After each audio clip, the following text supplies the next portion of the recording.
Have you ever felt like the people who know you the best are somehow the last ones to really see you? Or have you ever witnessed a tiny spark of faith ignite something absolutely incredible?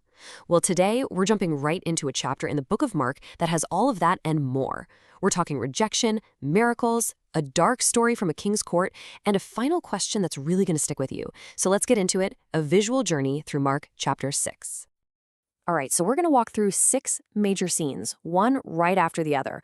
We'll start with a painful hometown rejection, then see a radical new mission get launched.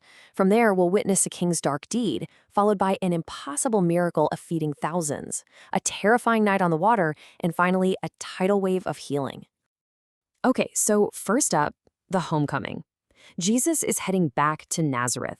This is the place where he grew up, where he learned to walk and talk and work with his hands. But this isn't the hero's welcome you might be expecting. It's a lot more complicated than that. So let's paint the picture. You see Jesus, dust on his sandals from the road, walking into the familiar, narrow streets of his childhood. And behind him are his disciples, this little band of followers. To this tight-knit town, they're outsiders. The whole place is buzzing, right? The carpenter's son is back. And the word on the street is, he's not the same guy who left. Now we're in verses 2 and 3. Jesus is in the synagogue, and he starts to teach, and the wisdom coming out of his mouth just blows everyone away. But then, you can just imagine the whispers starting. Wait a minute, where'd he get all this? Isn't that just Jesus, the carpenter? Mary's boy? We know his brothers and sisters. You see what's happening? They can't see the prophet, because all they see is the kid from down the street. Their familiarity has become a blindfold. Verse 4, and this is when Jesus says something that just stings with truth. He says, "A prophet is not without honor except in his own country."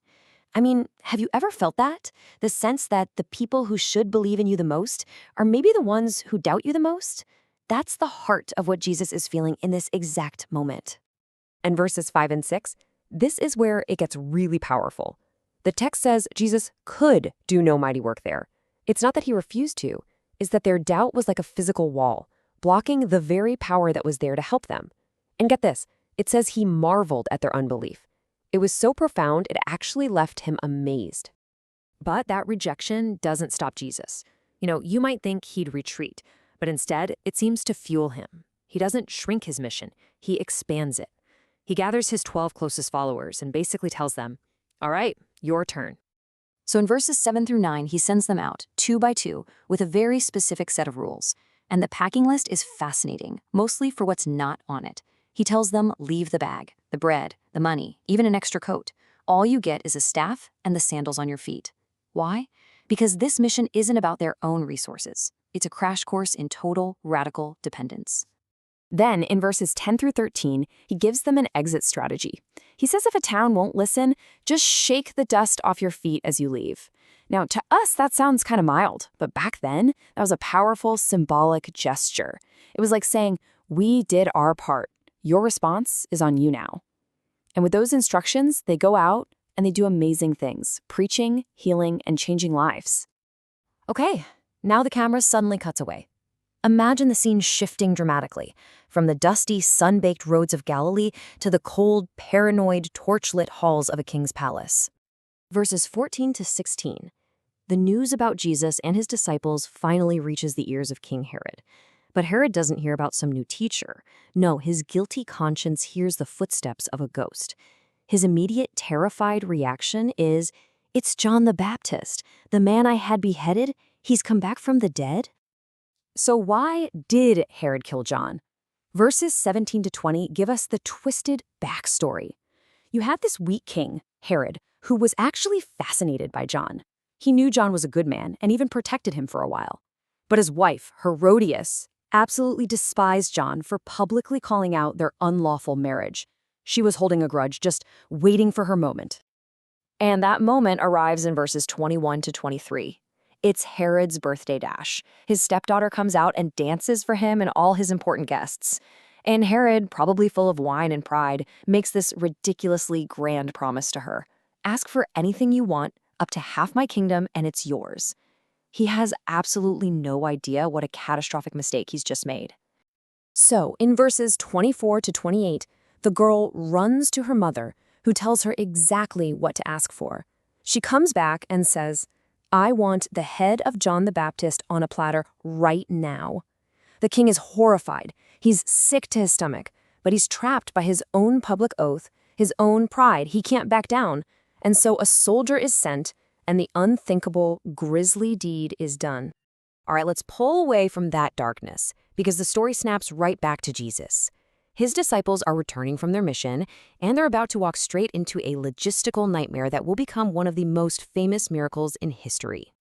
Okay, verses 30 through 37, the disciples come back, they're tired, they're trying to tell Jesus everything they've done, they just want a break.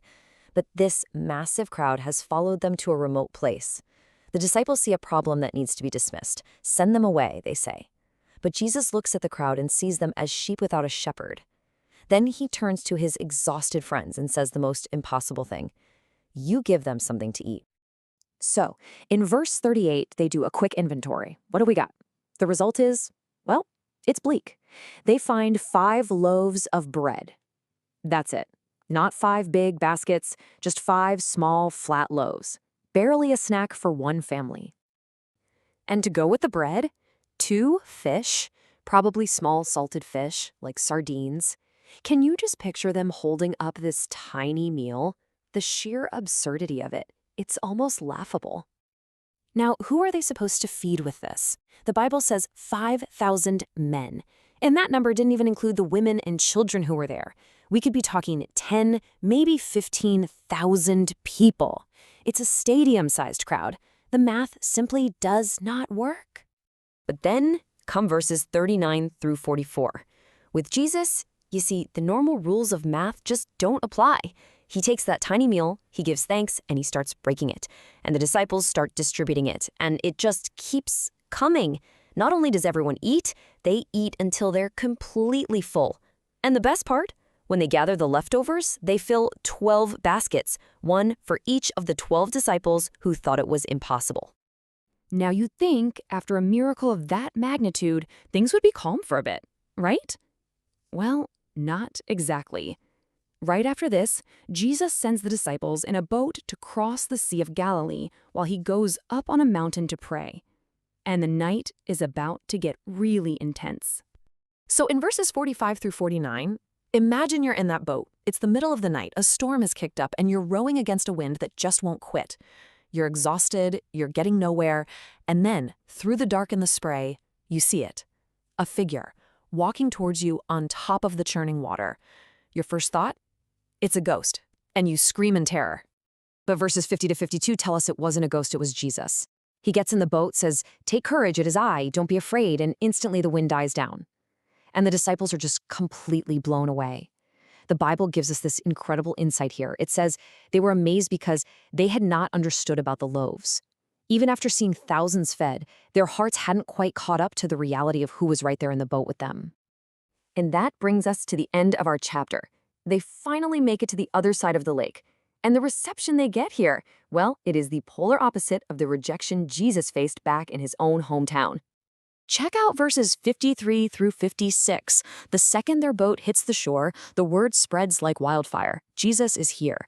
And from all over the region, people come running. They bring everyone who is sick or suffering. And they're not asking for some grand, complicated ceremony. They're just begging for the chance to touch even the edge, the hem of his robe. And as many as touched him were made well. Every single one. And that just brings this whole incredible chapter full circle, doesn't it? It starts in his hometown, where the people who knew him his whole life couldn't see past the carpenter. Their familiarity locked the door. And it ends here, where total strangers, with nothing but a desperate shred of faith, find absolutely everything they're looking for in a simple touch. It really leaves you with a huge question. Why can a stranger's simple faith unlock a miracle when a neighbor's familiarity locks the door? Something to think about.